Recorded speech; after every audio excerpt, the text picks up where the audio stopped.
행복한 교회 성도 여러분, 이 영상을 보시는 하나님 나라의 귀한 자녀 여러분, 오늘은 2023년 3월 31일 금요일입니다.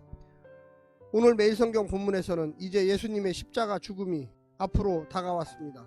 종교 지도자들은 다시 예수님 죽일 관계를 꾸밉니다. 베다니 시몬의 집에서 식사하던 중 한 여인이 그의 머리에 향유를 붓습니다. 제자들이 값비싼 향유를 낭비한다고 여인을 꾸짖습니다. 하지만 예수님은 그 여인의 행동이 어떤 의미인지 교훈하십니다. 그때 제자 유다는 공동체를 배신하고 종교 지도자들에게 들어가 스승 예수님을 넘겨주겠다는 흥정을 시작합니다.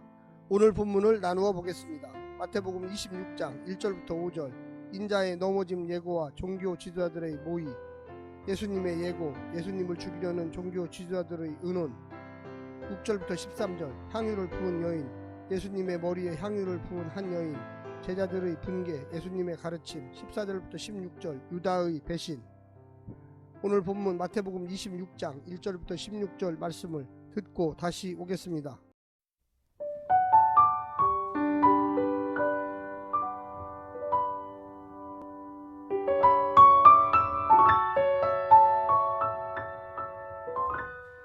마태복음 26장. 예수께서 이 말씀을 다 마치시고 제자들에게 이르시되, 너희가 아는 바와 같이 이틀이 지나면 유월절이라 인자가 십자가에 못 박히기 위하여 팔리리라 하시더라. 그때 대제사장들과 백성의 장로들이 가야바라 하는 대제사장의 관정에 모여 예수를 흉계로 잡아 죽이려고 의논하되, 말하기를 밀란이 날까 하노니 명절에는 하지 말자 하더라. 예수께서 베다니 나병 환자 시몬의 집에 계실 때에 한 여자가 매우 귀한 향유 한 옥합을 가지고 나와서 식사하시는 예수의 머리에 부으니, 제자들이 보고 분개하여 이르되, 무슨 의도로 이것을 허비하느냐? 이것을 비싼 값에 팔아 가난한 자들에게 줄 수 있었겠도다 하거늘, 예수께서 하시고 그들에게 이르시되, 너희가 어찌하여 이 여자를 괴롭게 하느냐? 그가 내게 좋은 일을 하였느니라. 가난한 자들은 항상 너희와 함께 있거니와 나는 항상 함께 있지 아니하리라. 이 여자가 내 몸에 이 향유를 부은 것은 내 장례를 위하여 함이니라. 내가 진실로 너희에게 이르노니 온 천하에 어디서든지 이 복음이 전파되는 곳에서는 이 여자가 행한 일도 말하여 그를 기억하리라 하시니라. 그때 12 중에 하나인 가룟 유다라 하는 자가 대제사장들에게 가서 말하되, 내가 예수를 너희에게 넘겨주리니 얼마나 주려느냐 하니, 그들이 은 30을 달아주거늘, 그가 그때부터 예수를 넘겨줄 기회를 찾더라.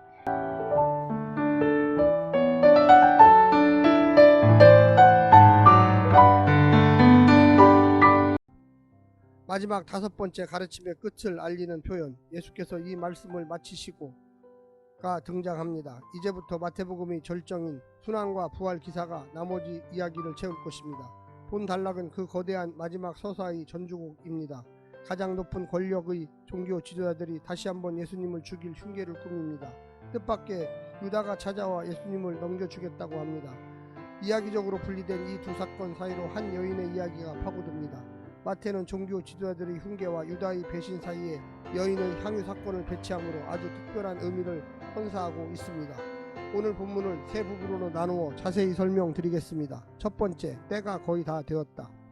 이제 이틀 후면 유월절입니다. 예수님께서 십자가에 달려 돌아가실 때가 되었다는 것입니다. 제자들에게 자신의 십자가 죽음을 분명히 알리십니다. 이제는 받아들이지 않아도 어쩔 수는 없습니다. 부담스럽고 불편하고 두려운 말씀이지만 감추어지지는 않습니다. 십자가의 운명과 그 뒤를 따라야 하는 제자들의 운명에 대해 외면하는 메시지는 다 거짓입니다. 모두 타협입니다. 십자가와 정반대의 삶을 축복이라고 말하는 것도 속임수입니다. 십자가의 시간이 되자 악한 권력자들도 바빠집니다. 그들은 자신들이 엄청난 반역의 역사이자 동시에 구속의 역사에 참여하고 있는 것을 몰랐습니다. 예수님은 자신의 죽음이 제2의 출애굽을 통해 자기 백성을 구원하여 새 이스라엘로 부르고 유월절 양 희생을 성취하는 대속적 죽임임을 알고 그 시간을 향해 나아가고 계십니다. 그 길로 우리를 부르시고 있는 것입니다. 두 번째는 나는 항상 같이 있지 않을 것이다. 베다니 나병 환자 시몬의 집에 계신 예수님께 한 여인이 매우 귀한 향유를 붓습니다. 구제도 아름답고 절약도 권장할 만한 미덕이지만 예수님을 인정하고 섬기고 경배하는 일보다 앞설 수는 없습니다. 주의 죽음에 참여하는 거룩한 낭비보다 더 효과적인 씀씀이는 없습니다. 때를 잘 분별하는 지혜에서 때에 맞는 합당한 순종이 나옵니다. 주를 향한 헌신의 기회는 내가 정하는 것이 아니라 주께서 정하십니다. 부르심을 받을 때가 바로 헌신할 때입니다. 때를 놓치지 말아야겠습니다. 마지막 세 번째는 제자가 예수님을 넘겨주다.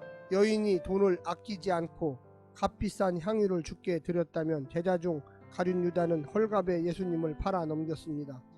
예수님의 길이 자신이 기대한 길과 전혀 다르고 자신이 바라는 것을 절대 줄 수 없다는 사실을 가장 먼저 깨달았을 만큼 지혜로웠고 3년 동안이나 따라다닌 예수님을 배반하기로 할 만큼 결단력 있는 제자가 유다였습니다.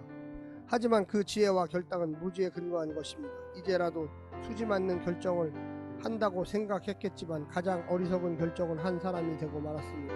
자신이 바라고 원하는 것 이상을 줄 수 있는 분임을 몰랐습니다. 예수님을 닮기에는 그가 욕망하는 것은 너무 사소했습니다. 우리의 잘못은 우리가 너무 큰 것을 욕망해서가 아니라 너무 사소한 것을 욕망한 데 있습니다. 사랑하는 성도 여러분, 중요할 때 분명한 결정을 해야 합니다.